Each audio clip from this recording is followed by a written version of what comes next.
स्वागत है आप सभी का आज के वीडियो में, जिसमें हम भारतीय रेलवेज की 10 सबसे पुरानी ट्रेन्स के बारे में चर्चा करने वाले हैं। अगर आपने इस वीडियो के पहले पार्ट को नहीं देखा है तो ऊपर आई बटन पर क्लिक करके उसे जरूर से देख लीजिए। इस वीडियो को शुरू करने से पहले हम आते हैं पिछले वीडियो में पूछे गए प्रश्न के ऊपर। भारत में किस शहर को रेल नगरी नाम से जाना जाता है? तो इसका जवाब है बांदीकुई जंक्शन। तो पुरानी ट्रेन्स की लिस्ट को आगे बढ़ाते हुए हम आते हैं 5वें नंबर पर, जो है हावड़ा बॉम्बे मेल। 25 सितंबर 1893 को इस ट्रेन को बॉम्बे से आसनसोल के बीच में एक थ्रू कोच के रूप में शुरू किया गया था, जिसे बंगाल नागपुर रेलवेज ऑपरेट किया करती थी। इस एक कोच को बॉम्बे से नागपुर तक great Indian peninsula rail company की ट्रेन्स लाया करती थी और नागपुर से आसनसोल तक इस कोच को ईस्ट इंडियन रेलवेज की मेल ट्रेन्स लाया करती थी। साल 1900 में हावड़ा, खड़गपुर और टाटानगर के बीच का सेक्शन बनकर तैयार था, जिसके बाद इस एक कोच को एक पूरी की पूरी ट्रेन में परिवर्तित कर दिया गया, जो कि हावड़ा से बॉम्बे वीटी के बीच चला करती थी।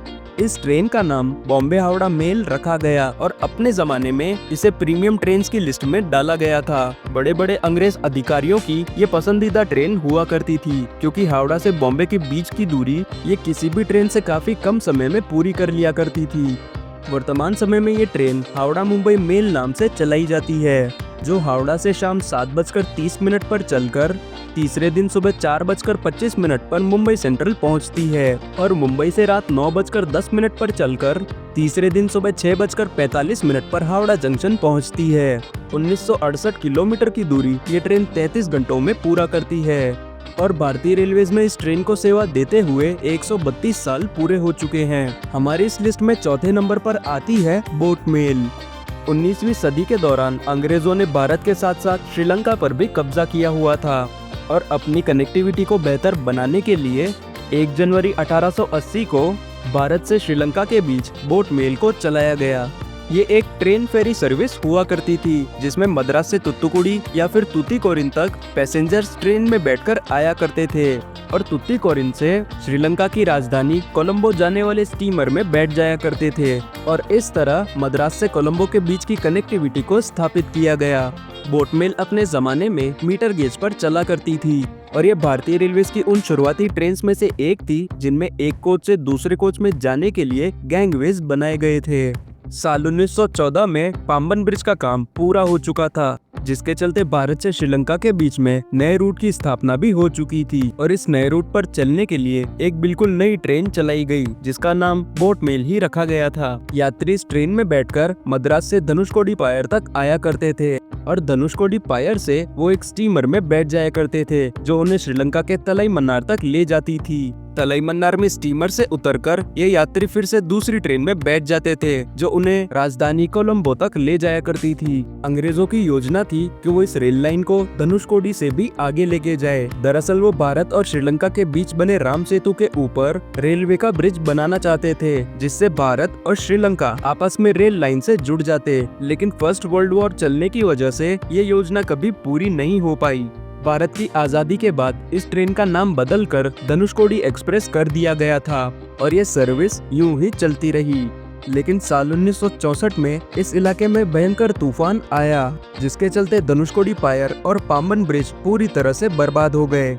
हालांकि पाम्बन ब्रिज को तो दोबारा बना लिया गया, लेकिन धनुषकोडी पायर और धनुषकोडी स्टेशन को दोबारा नहीं बनाया जा सका। यहाँ तक कि सरकार ने धनुषकोडी को रहने के लिए असुरक्षित गांव घोषित कर दिया, जिसके चलते ट्रेन अब रामेश्वरम पे ही टर्मिनेट होने लगी। हालांकि फेरी सर्विस अब रामेश्वरम से शुरू कर दी गई थी, लेकिन 80 के दशक में तमिल इलम के इशू के बाद इस फेरी सर्विस को भी बंद कर दिया गया।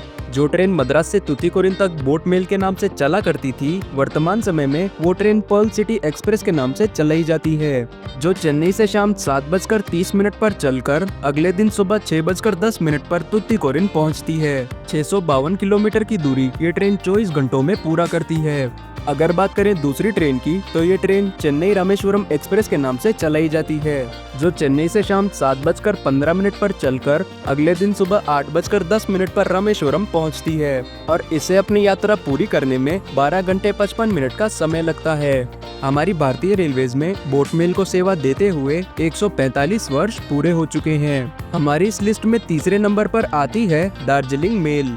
1 जनवरी 1878 को ये ट्रेन कलकत्ता से सिलीगुड़ी के बीच चलाई गई थी। अपने शुरुआती दिनों में ये ट्रेन 2 टुकड़ों में चला करती थी। कलकत्ता से दामुकदेह घाट यानी कि 184 किलोमीटर की दूरी ये ट्रेन ब्रॉडगेज के ट्रैक्स पर तय करती थी।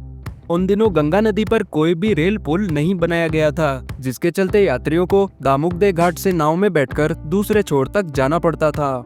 नदी का दूसरा छोर यानी कि साराघाट से सिलीगुड़ी का सेक्शन मीटर गेज पर बनाया गया था और यात्री इस नाव से उतरकर मीटर गेज की दार्जिलिंग मेल में बैठकर सिलीगुड़ी तक पहुंचा करते थे और इस नदी को पार करने में ही आधे घंटे से भी ज्यादा समय लग जाया करता था। कई लोगों के मन में ये सवाल आ सकता है कि एक छोर पर ब्रॉड गेज तो दूसरे छोर पर मीटर गेज का ट्रैक क्यों बनाया गया था। तो इसका जवाब ये है कि ये दोनों सेक्शन 2 अलग अलग रेल कंपनियों के अंतर्गत आया करते थे। कलकत्ता से दामुकदेह घाट के बीच का section eastern Bengal state railways के अंतर्गत आता था, तो दूसरे छोर पर स्थित साराघाट से सिलीगुड़ी तक का सेक्शन नॉर्थ बंगाल रेलवेज के अंतर्गत आता था और गंगा नदी इन दोनों रेल कंपनियों के बीच की सीमा रेखा हुआ करती थी। साल 1912 में गंगा नदी के ऊपर हेडिंग ब्रिज को बना दिया गया, जिसके चलते कनेक्टिविटी काफी आसान हो गई। ट्रेन अब बिना किसी रुकावट के दूसरे छोर तक पहुंचने लगी, लेकिन दूसरे छोर का सेक्शन अब भी मीटर गेज पर ही बना हुआ था। तो यात्रा को सुगम बनाने के लिए साल 1916 में मीटर गेज के सेक्शन को भी ब्रॉड गेज में कन्वर्ट कर दिया गया, जिससे दार्जिलिंग मेल कलकत्ता से सिलीगुड़ी तक ब्रॉड गेज ट्रेन के रूप में ही चलने लगी। साल 1947 में भारत और पाकिस्तान के विभाजन के बाद इस रेल रूट का 70% ट्रैक पूर्वी पाकिस्तान यानी कि आज के बांग्लादेश में चला गया और इसके अलावा सिलीगुड़ी जाने के लिए कोई भी रेल रूट मौजूद नहीं था, जिसके चलते दार्जिलिंग मेल विभाजन के बाद भी अपने पुराने रूट पर ही चला करती थी। 1960 के दशक में दार्जिलिंग मेल को डिसकंटिन्यू कर दिया गया और रेलवेज भारत के ही हिस्से में नए रूट को तलाशने लगी। रेलवेज इस ट्रैक को ब्रॉड गेज में बनाना चाहती थी, लेकिन भारत वाले हिस्से में भी गंगा नदी ने ही इस ट्रैक का रास्ता रोका। उन दिनों गंगा नदी के ऊपर फरक्का बैरेज नाम के डैम का कंस्ट्रक्शन शुरू हो चुका था और रेलवेज ने इसे ही अवसर के रूप में देखा। रेलवेज ने इस डैम के ऊपर ही रेलवे ट्रैक बिछा दिए और इस तरह गंगा नदी को आसानी से पार कर लिया गया। इस रेल रूट के पूरे होने के बाद दार्जिलिंग मेल को फिर से शुरू कर दिया गया। वर्तमान समय में ये ट्रेन कोलकाता सियालदह से हल्दीबाड़ी के बीच में चलाई जाती है और इसे आज भी अपने सेक्शन पर काफी ज्यादा प्रायोरिटी दी जाती है। सियालदह से ये ट्रेन रात 10:15 पर चलकर अगले दिन सुबह 9:40 पर हल्दीबाड़ी पहुंचती है और हल्दीबाड़ी से शाम 6:15 पर चलकर अगले दिन सुबह 5:35 पर सियालदह पहुंचती है। 573 किलोमीटर की दूरी ये ट्रेन 11 घंटे 25 मिनट में पूरा करती है और दार्जिलिंग मेल को हमारी भारतीय रेलवेज में सेवा देते हुए 145 साल पूरे हो चुके हैं।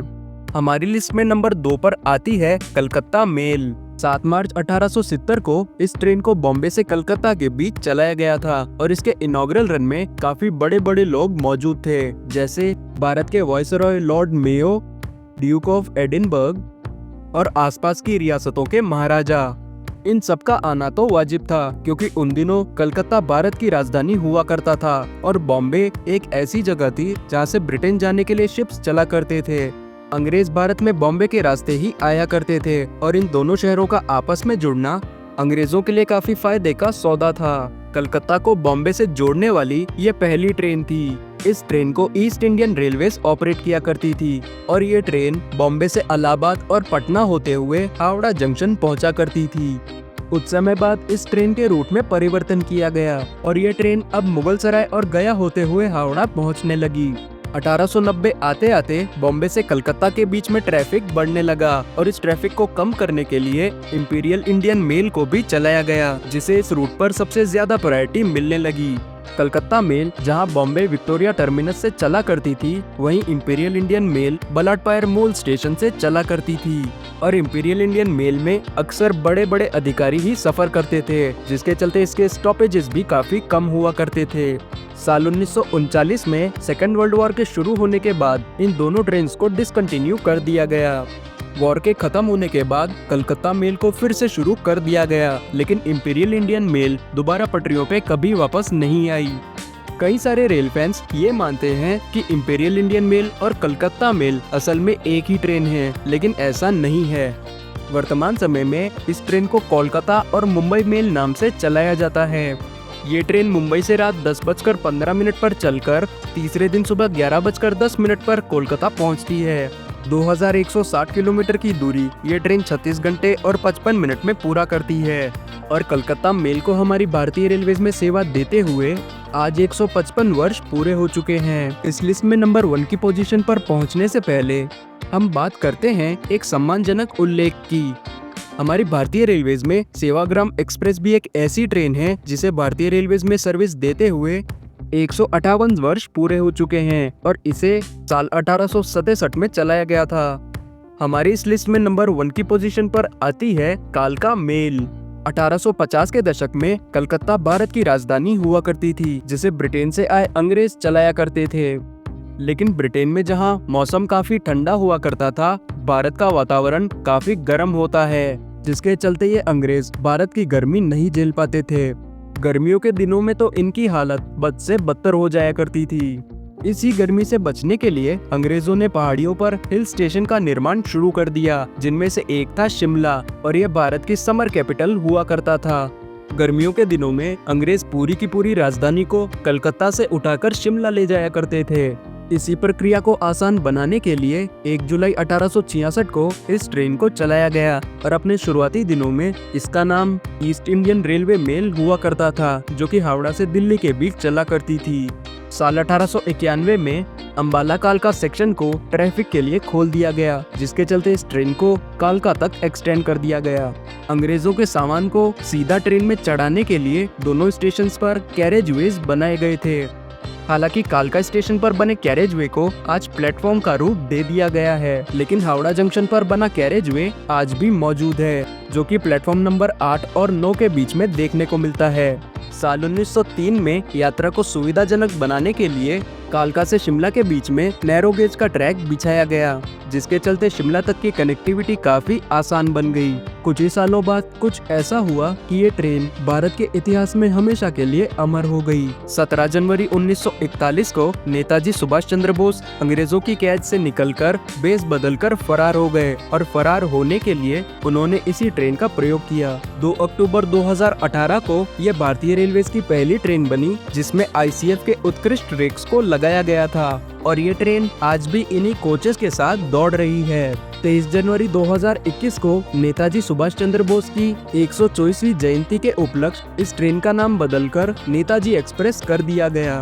वर्तमान समय में ये ट्रेन हावड़ा से रात 9:55 पर चलकर तीसरे दिन सुबह 3 बजे कालका पहुंचती है और कालका से रात 11:55 पर चलकर तीसरे दिन सुबह 8:05 पर हावड़ा पहुंचती है। 1714 किलोमीटर की दूरी ये ट्रेन 32 घंटे 10 मिनट में पूरा करती है और इस ट्रेन को हमारी भारतीय रेलवेज में सेवा देते हुए 169 साल पूरे हो चुके हैं और इसी के साथ ये हमारी भारतीय रेलवेज की सबसे पुरानी ट्रेन भी बन जाती है। आज के वीडियो में बस इतना ही। अपना कीमती समय हमें देने के लिए बहुत बहुत धन्यवाद। इस तरह के और भी रेलवे से जुड़े कंटेंट के लिए हमारे चैनल के साथ जुड़े रहें। जय हिंद, वंदे मातरम।